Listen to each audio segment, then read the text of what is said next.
Tuesday morning, she calls me back, and at Disney World, there's a whole parallel existence under the ground of people engineering all of this, and doing all the transactions and the scheduling and the work. And then there's this beautiful world upstairs with Minnie and Mickey, and everybody's happy, right? And our world is a little bit like that. You have the plumbing under the ground, and everybody's engineering the transactions and doing all of this. And then you have Minnie and Mickey. And unfortunately, if you're the average American between World War II and sort of now, as the national security state got bigger and bigger and bigger, you have a military and a global governance system that's running the world, and their primary business is war and organized crime. But you want to believe you're a good Christian. And the way you resolve that is everybody gets a little bit more money as a result of the war machine, but then they also get a story of, I am good. Okay, so I get the check and I'm good. And it works, because then you can only do your job from Monday to Friday, and you don't have to, you come to church and you're washed in the blood and you feel good about yourself, and then you go back out. First time I discovered was when 59 billion went missing from HUD. I think it was fiscal 1999. And my attorney discovered it. I didn't discover it. She was reading the testimony. HUD is Housing and Urban Development? Yeah. HUD is Department of Housing and Urban Development. Yeah. So we were reading some of the congressional testimony, and it came out that 59 billion had gone missing, which was the reason, yet again, they couldn't produce their audited financial statements, and they weren't going to bother to figure it out. And my attorney and I looked at each other, and this was more money than their entire budget. And the mortgage fraud at the time was off the charts, the mortgage fraud that led to the financial crisis. So we knew something was very significant.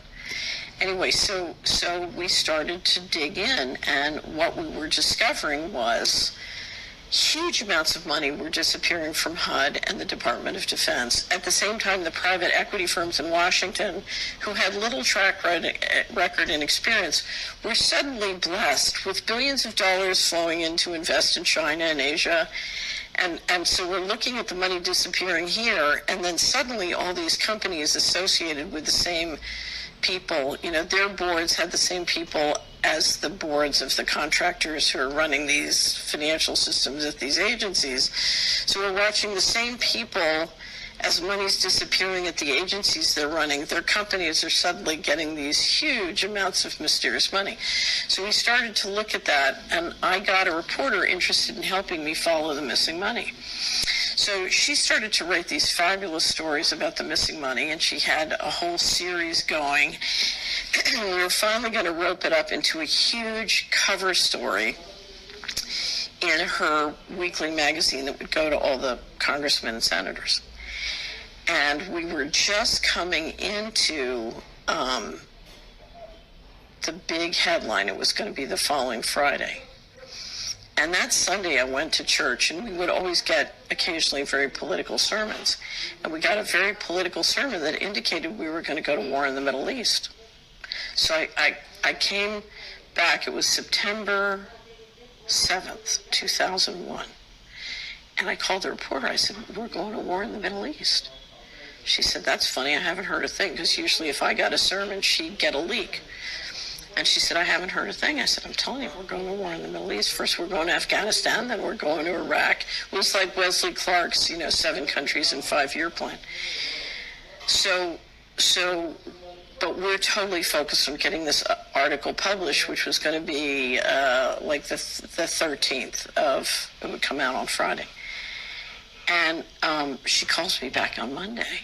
And she says, you're not going to believe this. Donald Rumsfeld just had a press conference and admitted that there's 2.3 trillion missing from the government. I said, it's a modified hangout. They're trying to, because in fact, the number at that point was 4 trillion. I said, they're just trying to get ahead of your story on Friday. She said, nothing's going to stop this story from going now. Big mistake to ever say that. Tuesday morning, she calls me back and she said, planes flew into the World Trade Center. And And she said, we're being attacked. I said, no, we're not. They're destroying all the records. Because all the records of the financial fraud related to them. So the missing money at that point was $4 trillion. All the financial fraud was in building number 7 and at the Pentagon. The office they hit at the Pentagon was the office that was doing the investigation on the missing money. So I said, no, they're not. They're blowing up. This is what happens. Whenever you have huge financial frauds, the buildings with the records tend to blow up. It's very common practice. Anyway, so I said, listen, this has got nothing. And of course, the story gets canceled, and the DOD gets another 48 million whatever. Anyway, so I'm sitting there steaming, and it was the first time I wrote a big money article. I wrote something called Cui Bono and published it immediately saying, official story is a bunch of hooey. And, where's the money? Anyway, so I'm the next day, because you remember I got the news in church that we're going to war in the Middle East. I was riding my bike around the town common, and I realized, prayer service Wednesday night. And I walk into church, and I sit down, and of course the whole congregation is there because everybody's obsessed with this whole thing. Meantime, right before I go in, one of my cousin's farmhands walks up to me and he says, what do you think? We think it was the Bushes. What do you think? The African-American community was much more sort of skeptical. I walk into church, and the preacher gets up, and he says, we're all waiting, and he says, George W. Bush was anointed by God for a time such as this. And I put my head in my hands because I love my family. I love my community. I started to pray. I said, I need divine intervention here because you can't just mouth off. You can't. So I'm just sitting there praying, asking for divine intervention. And suddenly my pastor says, Austin, my middle name, what do you think? You worked in Washington. And for a pastor at that moment to ask me what I thought, that is divine intervention. So I thought, well, you ask for help, you have to perform. So I took a deep breath. I knew this was going to be expensive. And I said, well, Brother Keith, in my experience, the Bush family is anointed by financial fraud, narcotics trafficking, and pedophilia. And the whole church, just my cousins, just went, oh, God, what are we going to do? And he looked at me, he was so stunned, and he said, if that's the case, we're lost. It's hopeless. I said, don't be ridiculous. We have a governor. His name is God. We don't need the Bushes. People like the Bushes and Clinton come and go. We don't need them. And it was funny. I had a neighbor who really, did not like the Bushes. And she said, yeah. And so that was like 2 of us. And then it went from there. And what was really interesting is for about 6 months, my cousins were putting little yellow flags on me and, praying that I didn't get tarred and feathered. And then when it came out that the National Security Council had known about planes flying into buildings, it really helped because everybody kind of felt, well, we didn't buy into the narrative, and so.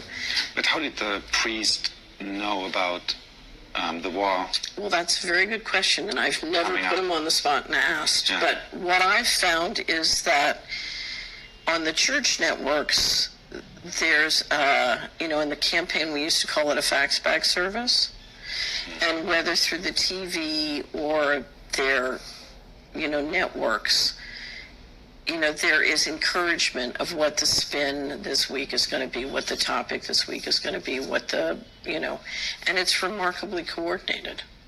That's impressive. Yeah, so. This is like more than 20 years ago. Yeah. But if you look at the control, because I've studied, the litigation forced me, so I litigated with the Department of Justice for 11 years, and I dealt with very serious harassment, physical harassment, legal harassment, financial smear campaigns, and it enabled me to really study what are the nuts and bolts of control and how do they work. And I think it's not generally appreciated. Snowden and Bill Binney and other people have tried to explain, but the digital surveillance systems have given the leadership the ability to use AI and software to basically track and manipulate every person, one person at a time.